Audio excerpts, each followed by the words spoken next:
Good afternoon. Very pleased to welcome Mr. Mike Train, Global Chief Sustainability Officer of Emerson. Thank you very much. You're here basically. The region, the Middle East region is buzzing, all that in terms of automation, oil and gas. The big debate is raging. Fossil fuel, phasing down or phasing out. What is the process and what is the role of automation in this regard? And how do you foresee the world is progressing? Yeah, excellent questions, right? We're all gathered here in Dubai this week for COP28, having some really important discussions about what are those pathways, what are those real challenges, and how do we kind of get to action? I think this is the action COP. Yeah. Is what I'm detecting from things.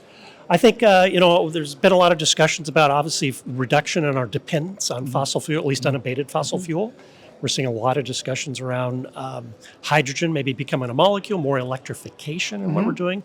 Still, I still always put a big emphasis on energy efficiency. We still waste a lot of energy. We need to use, maybe automation's helpful, but we also need behaviors to be helpful in that process.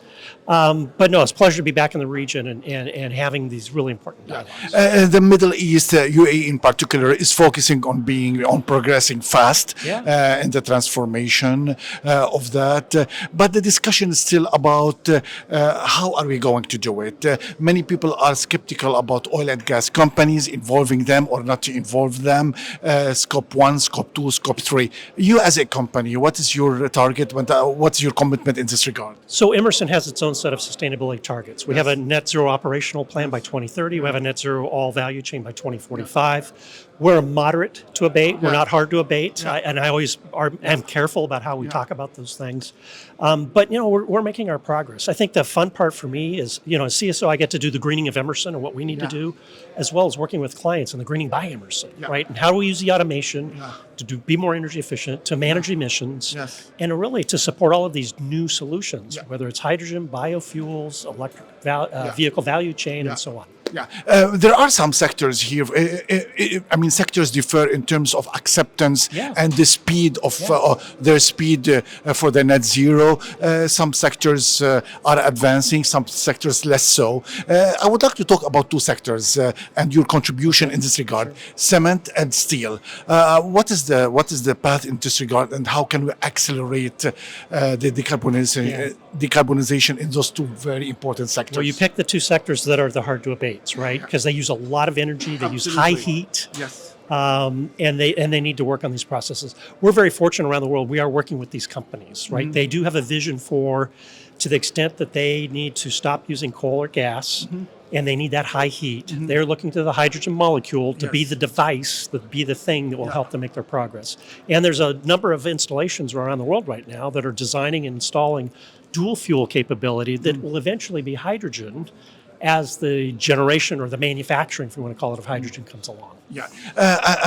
In terms of policies and regulations, the UAE and the Middle East basically is rapidly developing their policies and regulations to accelerate the transition. Like Europe, for example, we're seeing also it's quite stringent, unlike some other parts of the world. How can we learn from each other in terms of policies, especially in the Middle East, to accelerate further the transition? Well, I think the first point is collaboration, right? We need the policymakers, we need the companies, we need the critics, we need the communities all to collaborate.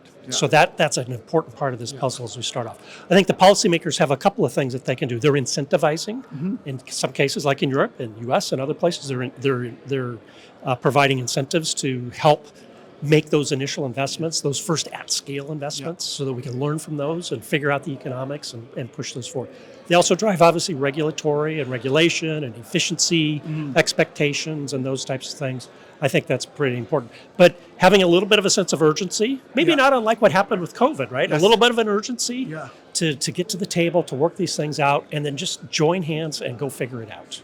In terms of technology and AI, for example, everyone is talking about the needs to regulate it. How are you coping with this, and how do you foresee the impact of AI on automation overall? I don't necessarily have a position on the policy of that. I know there's lots of conversations taking place around the world.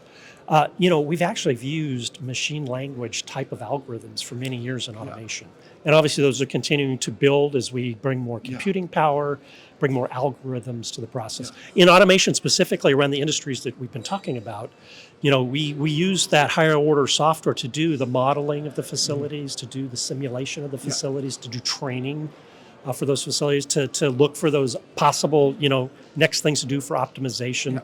It's coming along, and it's going to continue to grow as we go forward. Knowledge sharing is a key topic in the Middle East. Everyone is focusing on in terms, and what we have noticed, for example, is the lack of ESG literacy, even among the senior professionals. How are you relaying and developing ESG literacy within your company and to your partners as well, in the MENA region specifically? Yeah, I think it's an excellent question. I think everybody's on a learning journey, right, around what E and the ESG, what it means, what the processes are. I'm very focused at Emerson on building a culture around environmental sustainability, right? Try to get it to rise to the level of the way we are ethical and the way we have safety and those types of things. A lot of educational pieces that go along with it. I also am enlisting our organization to give them permission to be, active in things. We do energy treasure hunts in our facilities. We do outreach events into the communities. Obviously, we work with customers. We work with our suppliers. What I found is every role in the company has a touch with environmental sustainability, and enlisting our team to go for it. Do you think that basically the intensity of knowledge from the world to the MENA region, also to your customers, is there to the MENA region? I think so. I think globally everybody is connected. Everybody's learning. We're all learning from each other's examples. I absolutely see that cooperation happening. Mike, thank you very much for being with us today. Thank you very much.